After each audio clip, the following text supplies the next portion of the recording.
محترم احباب، السلام علیکم ورحمۃ اللہ وبرکاتہ۔ آج کی اس نشست میں ڈاکٹر نوید عبدالجلیل آپ تمام احباب کا تہ دل سے استقبال کرتا ہوں۔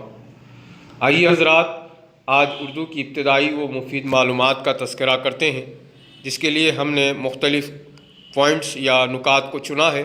اس میں ہمارا پہلا نکتہ آج ہے، اردو لفظ کو سب سے پہلے ناسخ نے استعمال کیا۔ ناسخ نے لفظ اردو کا استعمال کیا تھا زبان کے حوالے سے۔ ہمارا دوسرا نکتہ ہے، ریختہ کے لفظی معنی ایجاد کرنا ہے۔ یہ ریختہ وہی ہے جو اردو سے پہلے اردو زبان کے لیے استعمال کی جاتی تھی، ریختہ، تو اس کے معنی ہے ایجاد کرنا۔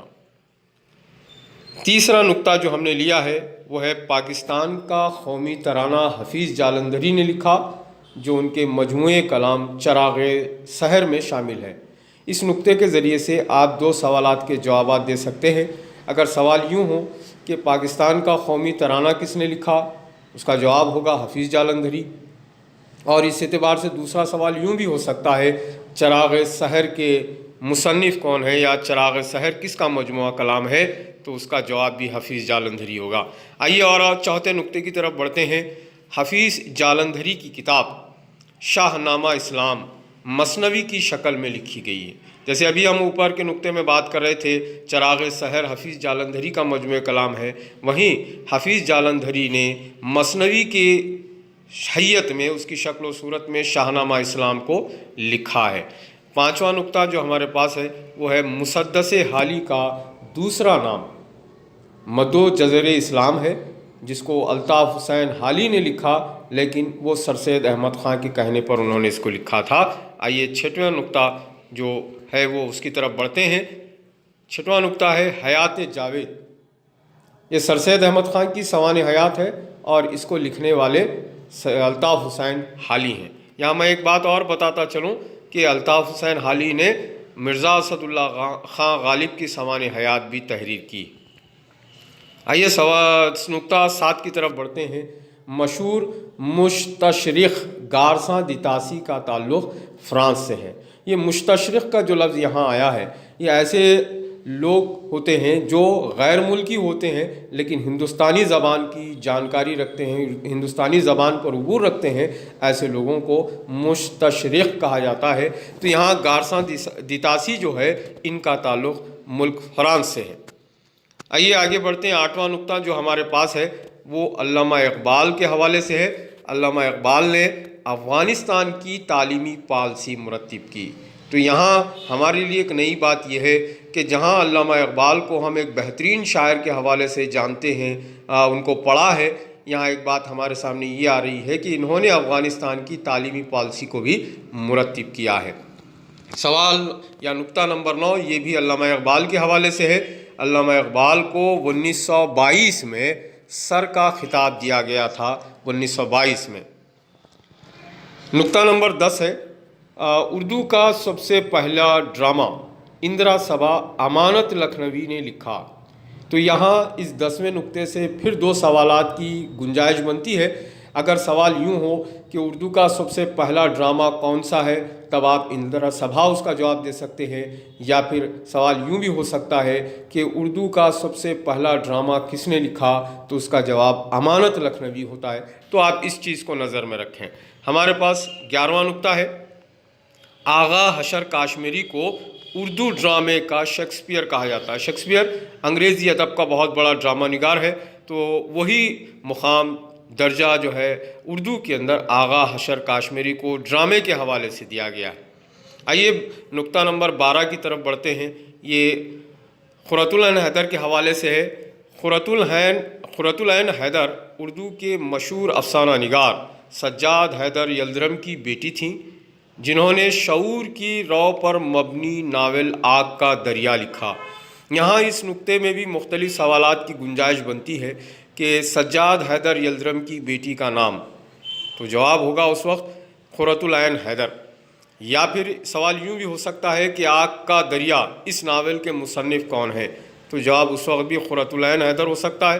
ایک سوال کی گنجائش یوں بھی ہے کہ شعور کی رو پر مبنی ناول آگ کا دریا کس نے لکھا، یہ ہے قرۃ العین حیدر۔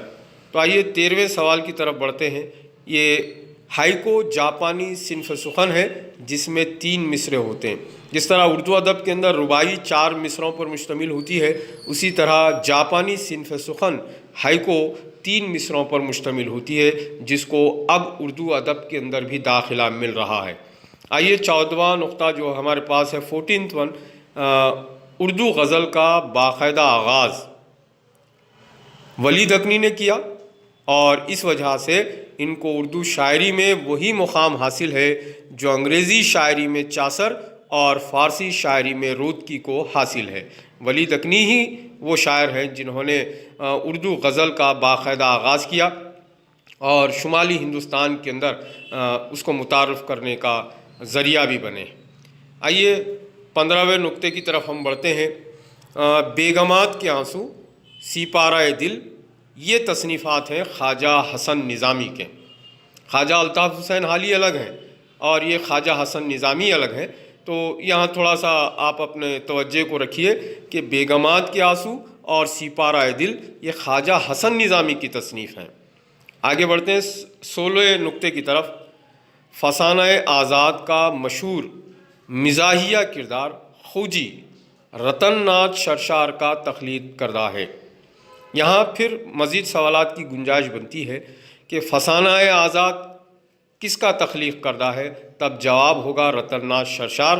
تو یا پھر اور ایک سوال یوں بھی ہو سکتا ہے کہ فسانہ آزاد کا مزاحیہ کردار کون سا ہے، تو اس وقت اس کو آپ خوجی اس کا جواب لکھ سکتے ہیں۔ آئیے نقطہ نمبر 17 کی طرف بڑھتے ہیں۔ خاکم بدہن آب گم کے مصنف مشتاق احمد یوسفی ہیں۔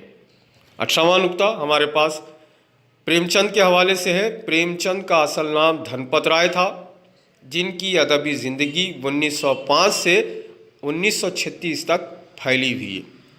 یہاں مزید سوالات کی گنجائش بھی ہے کہ پریم چند کا اصل نام کیا تھا، اس وقت آپ جواب دے سکتے ہیں دھنپت رائے اس تک۔ آئیے 19ویں نقطے کی طرف ہم بڑھتے ہیں۔ یہ 19واں نقطہ ہے۔ دارالمصنفین اعظم گڑھ کے بانی مولانا شبلی نعمانی ہیں۔